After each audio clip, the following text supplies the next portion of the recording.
Hi friends, Tarak property మనకు వచ్చేసి ఈ హౌస్ ఈస్ట్ ఫేస్ G+1 కింద 1 BHK పైన 2 BHK ఉంది. ఇది వచ్చేసి 30 ఫీట్ రోడ్డు. మనకి ఇది వచ్చేసి నియర్ బై బడంగపేట్ మెయిన్ రోడ్కి జస్ట్ మీకు 200 మీటర్స్ ఉంటుంది వాకబుల్ డిస్టెన్స్. ఇక్కడైతే హౌజెస్ అన్ని కన్స్ట్రక్షన్ అయితే ఉన్నాయి. బ్యాక్ సైడ్ హౌజెస్ ఉన్నాయి అండ్ ఇక్కడ ఫ్రంట్ గిట్లా హౌజెస్ ఉన్నాయి, అన్ని ఎదురుగా గిట్లా ఇల్లు ఉన్నాయి. మనకి ఇది వచ్చేసి 30 feet road G+1 east face 100 గజాలు. ప్రైస్ వచ్చేసి 82 lakhs చెప్తున్నారు, నెగోషియబుల్ ఉంటుంది. మనకు ఇక్కడ నుంచి బడంగపేట్ మెయిన్ రోడ్ 200 మీటర్సే. ఇలాంటి ప్రాపర్టీస్ కావాలనుకుంటే మా ఛానల్ని విజిట్ చేయండి. అండ్ చాలా ప్రాపర్టీస్ ఉన్నాయి.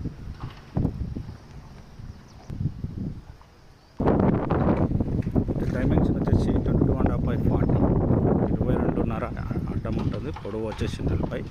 మనకు మంచి ప్రైస్లో మంచి ప్రైమ్ లొకేషన్లో హౌస్ అయితే ఉంది, నియర్ బై మెయిన్ రోడ్.